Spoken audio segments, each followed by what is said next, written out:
Hola, ¿estás empezando en la programación de videojuegos y quieres llevar el código de tu personaje jugador y tu programación en general al siguiente nivel? Pues soy Wanu y quédate hasta el final porque en este video te enseñaré cómo hacerlo. En los próximos minutos aprenderás a crear un detector de colisiones desde cero, que no solo te servirá para mejorar el salto y los cambios entre las animaciones del personaje, sino que lo podrás utilizar en los combates y en la IA de los enemigos y NPCs. También aprenderás cómo optimizar el control y el movimiento del personaje, reduciendo significativamente las líneas de código. Además, aprenderás a perfeccionar todo tu script mediante referencias, dándole un acabado más profesional y, sobre todo, aprenderás nuevos aspectos de la programación para el desarrollo de videojuegos. Así que, si te gusta lo que te adelanté, acompáñame. Analizando el código y posibles problemas. Este es nuestro código tal cual quedó en el video de la creación del personaje para un juego de plataformas. Un código bastante intuitivo para un primer acercamiento a la programación y cumplidor para lo que queríamos hacer en ese momento. Sin embargo, es aún bastante rústico y endeble y puede darnos diversos problemas cuando sometamos al personaje a terrenos más escabrosos y situaciones más complejas, por lo que hay cosas que se pueden optimizar para tener un código más limpio, eficiente, robusto y profesional. Sin ir muy lejos y probamos nuestro personaje sobre un tilemap o mapa de tejas simple, podemos notar que de vez en cuando da pequeños brinquitos a la animación de saltar o de lleno se queda en dicha animación, como les enseñé en el video pasado, y si nos fijamos en las Y del velocity, cuando saltamos, los valores van en ascenso y, cuando caemos, los valores van en descenso. Así que seguramente este problema se deba a que la velocidad del personaje en Y está variando de alguna manera, y si revisamos podemos notar que sí, efectivamente lo hace. Es muy breve y casi imperceptible, pero sí varía. Esto sucede porque las uniones entre cada collider del suelo le causa al personaje en ocasiones un pequeño tropiezo, por decirlo de alguna manera, que aumenta ligeramente su velocidad en Y, lo que a su vez provoca que al variar, aunque sea un ínfimo decimal, la Y ya no sea igual a 0 y, por tanto, cambie por un brevísimo instante y a veces por completo a la animación de saltar, como podemos notar en la vista del juego y en la ventana Animator. Pues bien, como la mayoría de veces en la programación, existen mil y una formas de resolver este problema, unas más o menos enrevesadas o más o menos eficientes, pero yo les mostraré la más óptima que he encontrado hasta la fecha, creando un detector de colisiones.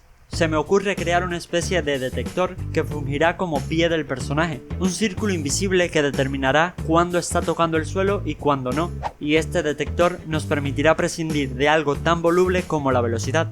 Como ya sugerí, el detector será un círculo invisible al menos para el jugador, porque nosotros tendremos que verlo para saber bien dónde lo colocaremos o qué tamaño tendrá, así que tendremos que dibujarlo mediante gizmos. Los gizmos son gráficos como líneas y formas que no se verán en el juego, pero podrán ser visualizados en la vista de la escena. Para dibujar gizmos podemos usar dos funciones eventos, onDrawGizmos y onDrawGizmosSelected. La diferencia entre las dos radica en que el onDrawGizmos dibujará los gráficos siempre, mientras que el onDrawGizmosSelected solo los dibujará cuando estemos seleccionando al objeto de juego desde el cual estamos dibujando.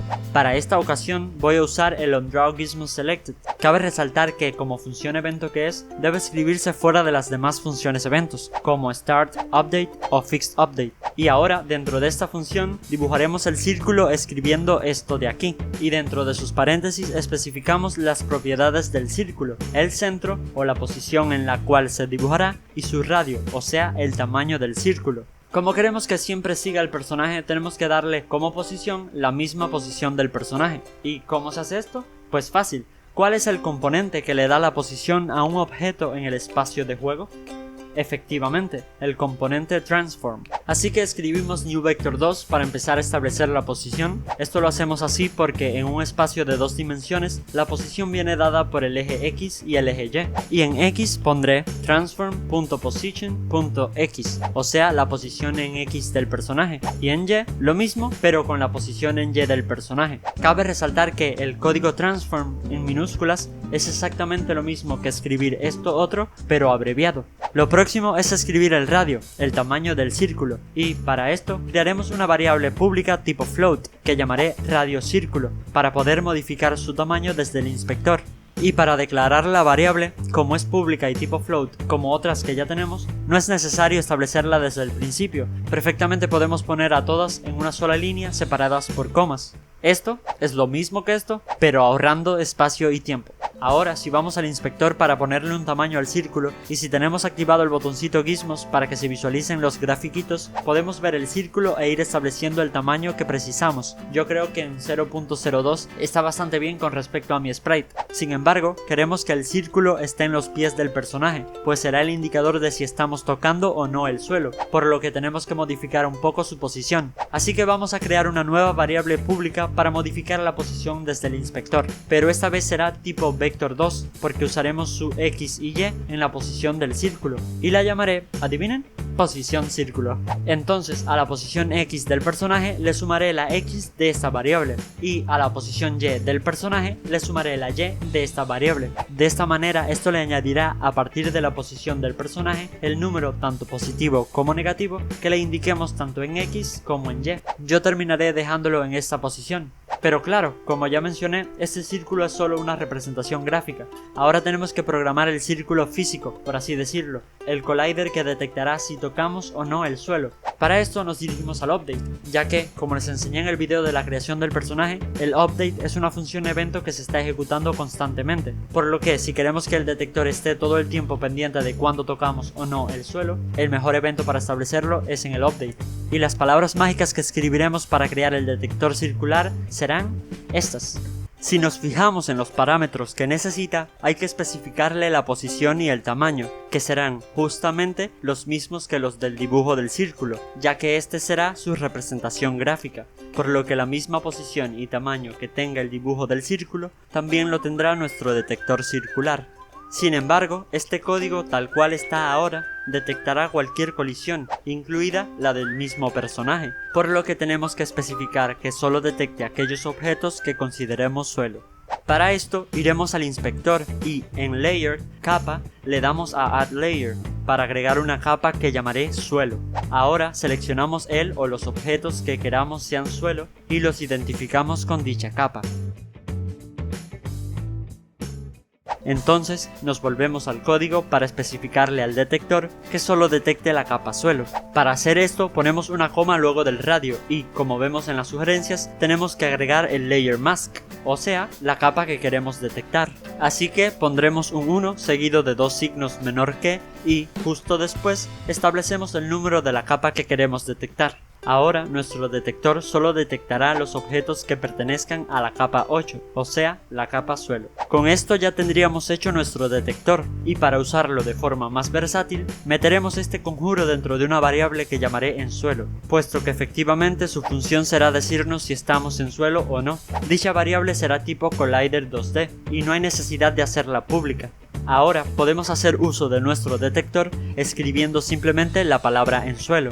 Y las posibilidades son infinitas. Para que se hagan una idea, lo podemos utilizar en la inteligencia artificial de los enemigos o los NPCs para que al detectar paredes en su camino cambien de dirección, o para que puedan detectar los huecos en el suelo y no se caigan, o en las hitboxes en los combates y varias cosas más que ya irán descubriendo por ustedes mismos. Pero por ahora podemos ir utilizándolo, por ejemplo, en el salto.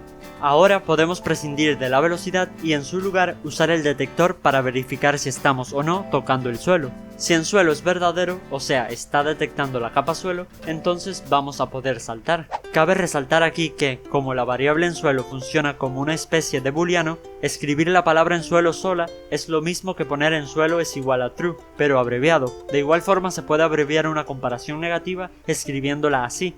Esto sería lo mismo que en suelo es igual a false. Y si guardamos y reproducimos, podemos comprobar que nuestro código está funcionando perfectamente, ya que podemos saltar bien solo cuando estamos tocando el suelo. Sabiendo que funciona bien, ahora vamos a corregir fácilmente el problemita con las animaciones, perfeccionando los cambios entre las animaciones. Para esto, primeramente vamos a eliminar el parámetro trigger en suelo que creamos en su momento, dando clic derecho sobre él, luego seleccionando delete y confirmando que queremos borrarlo. Posteriormente, ese parámetro lo vamos a sustituir por otro parámetro tipo bool que llamaremos de la misma forma y lo pondremos como condición en las transiciones pertinentes. Así que para esta transición, si en suelo es verdadero, o sea, estamos tocando suelo, pasaremos a la animación de reposo, y para las transiciones de saltar y caer, en suelo será falso, porque no estaremos tocando suelo. De esta manera, si la velocidad está en descenso y no estamos tocando el suelo, pasaremos a la animación cayendo, y si la velocidad está en ascenso y, de igual forma, no estamos tocando el suelo, entonces pasaremos a la animación saltando. Así solucionamos el error de antes. Aunque el personaje, producto de colisiones con el terreno, tenga pequeños brinquitos o caídas, donde su velocidad pueda ascender o descender sutilmente, no pasará las animaciones de caer o saltar porque el detector está tocando el suelo, incumpliendo una de sus condiciones de tránsito. Pero para finalizar con esto tenemos que vincular el nuevo parámetro booleano con nuestro detector. Para esto vamos al script y borramos lo referente al antiguo parámetro trigger, que ya no vamos a utilizar, y en su lugar escribimos el nuevo parámetro booleano y lo asociamos con el detector que llamamos de igual forma en suelo. Entonces guardamos, probamos y podemos comprobar lo perfecto que funciona. Optimizando el control y el movimiento del personaje. ¿Ven todo este amplio código que estábamos usando para hacer caminar al personaje? Lo vamos a reducir a unas pocas líneas, haciéndolo mucho más eficiente como todos unos profesionales de la programación. Por ahora no vamos a borrar todo este código, simplemente lo vamos a comentar para compararlo posteriormente con el código nuevo y puedan visualizar mejor cuánto nos ahorramos. Para el control del personaje, Unity, además del getKey que les enseñé en su momento, nos brinda estos dos códigos. Códigos extremadamente útiles que nos ayudarán a simplificar lo que hicimos con el getKey. Veamos primero el getAxisRaw. Como queremos movernos a la izquierda o la derecha, o sea en el eje X, pondremos dentro de sus paréntesis la palabra horizontal, y como nos lo sugiere, tiene que ser tipo string, por lo que tendremos que ponerla entre comillas. Dentro de este código, de forma predeterminada, incluye las teclas flecha izquierda y A para movernos a la izquierda, y flecha derecha y D para movernos a la derecha. En caso que por alguna razón personal no quieran caminar por las teclas tradicionales, pueden cambiarlo yendo a editar, edit, ajustes del proyecto, project settings, y en la ventana emergente van a input, y aquí pueden poner las teclas deseadas. Pero ¿cómo funciona este código exactamente? La respuesta es muy sencilla. Este código devolverá un 1 si estamos apretando la tecla de la derecha y un -1 si estamos apretando la tecla de la izquierda, y si no estamos apretando ninguna de las teclas, entonces será 0, por lo que es perfecto para la dirección del movimiento. Ahora vamos a meterlo dentro de una variable, a la que llamaré dirección, similar a lo que hicimos con el detector hace un rato, pero esta variable será tipo float, para que guarde los números devueltos por este código. Entonces recuperamos el código para mover al personaje, que les enseñé en su momento, y a su velocidad le multiplicamos la variable dirección. De esta manera, si apretamos derecha, la variable dirección será 1, y 1 multiplicado por la velocidad será la misma velocidad, pero si apretamos izquierda, la variable dirección será -1, y -1 por la velocidad será la misma velocidad pero en negativo. Con esto lograremos estar caminando a la derecha y a la izquierda como mismito hicimos con este trozote de código de acá, pero en dos simples líneas. Incluso con este nuevo código cubrimos también lo de frenar al personaje, pues si no estamos apretando ni izquierda ni derecha, la variable dirección será 0, y 0 por la velocidad es 0, logrando por tanto que el personaje se frene. Lo único que no cubrimos, como podemos probar, es que el personaje se voltea a la izquierda o la derecha según la dirección en la que caminamos, cosa que podemos hacer sencillamente tirando de la misma variable dirección. Vamos a programar esto en el update para tenerlo acomodado junto a los códigos de las animaciones. Así que ponemos si dirección es mayor que 0, o sea, estamos apretando derecha, por lo que la dirección es 1, no volteamos al personaje. Y si dirección es menor que 0, o sea, estamos apretando izquierda, por lo que la dirección es -1, sí volteamos al personaje. Cabe destacar aquí que el símbolo mayor que y menor que son operadores relacionales, como el igual que les enseñé en su momento, pero estos son para comparar, como su nombre indica, si un valor es mayor que o menor que otro. Ahora podemos borrar todo esto que comentamos y podemos usar también la variable dirección para cambiar y mejorar las condiciones de las animaciones de descanso y caminar. La razón de esto es muy sencilla. Prescindir de la velocidad, que es algo tan voluble, es bastante beneficioso. Por ejemplo, con las condiciones que tenemos ahora, si estamos quietos y algún otro objeto de juego nos mueve, ya sea a la izquierda o la derecha, como la X ya no será 0, pasará automáticamente a la animación caminando, aún sin que nosotros estemos controlando al personaje. Y lo más normal es que el personaje solo cambia la animación caminando cuando nosotros apretemos una tecla y nos movamos voluntariamente, y para esto la variable dirección de los controles es perfecta. De esta manera, si dirección es igual a 0, o sea, no estamos apretando ninguna tecla, el personaje estará en reposo, y si no, o sea, que la dirección sea distinta de 0, lo que significa que estaremos apretando izquierda o derecha, entonces cambiará la animación caminando. Ahora toca enseñarles el otro código para los controles que les adelanté hace un rato, el getAxis. Este es muy fácil de entender, pues es casi lo mismo que el getAxis raw. La única diferencia radica en que el getAxis raw devuelve 1, -1 o 0 al instante, y getAxis los devolverá gradualmente, con un degradado intermedio de decimales, o sea que si pasamos de 0 a 1, en vez de devolver 1 inmediatamente, nos irá dando 0.1, 0.2, 0. tanto, hasta llegar al 1, y así con todos los cambios de valores. Esto se traduce en el juego como cambios de movimientos suaves, como una ligera inercia que, personalmente, creo que le sienta muy bien, ya que en la vida real, cuando se está parado y se pasa a correr, o viceversa, no sucede de 0 a 100 inmediatamente, sino que es más o menos progresivo. Pero esto dependerá de cómo desean los controles de su juego. A lo mejor necesitan que los cambios sean extremadamente instantáneos, y para eso tienen el getAxis raw. Con esto habremos terminado de perfeccionar el código de nuestro personaje. Sin embargo, se puede optimizar un poco más, optimizando el código mediante referencias. ¿Recuerdan cuando al principio de este video les dije? Cabe resaltar que el código transform en minúsculas es exactamente lo mismo que escribir esto otro, pero abreviado. Pues ahora vamos a hacer algo similar con los demás componentes. Les explico. Actualmente estamos obteniendo los componentes directamente del update y el fix update, eventos que se están llamando constantemente, sobre todo el update, que es el más frecuente. Por esto, todo lo que programemos dentro de estos eventos se va a estar ejecutando repetidamente, por lo que constantemente va a estar obteniendo los componentes, obteniendo los componentes, obteniendo los componentes, obteniendo los componentes. Y esto a la larga cansa, por así decirlo. Así que lo mejor sería traer el componente a nosotros una sola vez y beber de él cada que queramos. Empecemos por el animator. Para eso crearemos una variable tipo, ¿adivinen? Exacto, animator, y que llamaré, ¿adivinen? Efectivamente, animator también.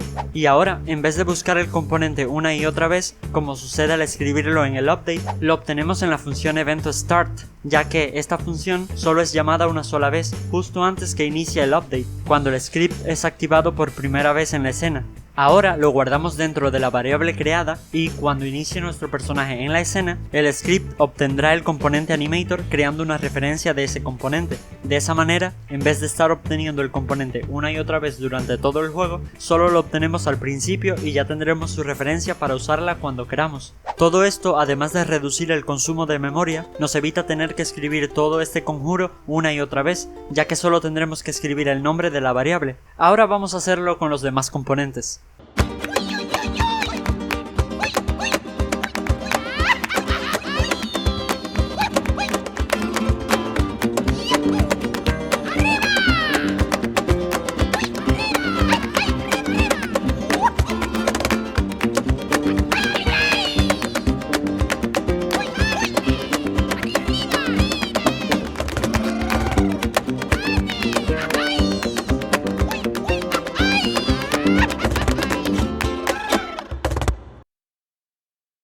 Por último, para evitar que el personaje se quede estancado en la animación saltando cuando haya algún cambio brusco donde no dé tiempo pasar a cayendo y luego a descansando, pondremos una transición directa a la animación descansando, con la condición en suelo es igual a true, así como la tenemos en la transición que va de la animación cayendo a la animación descansando.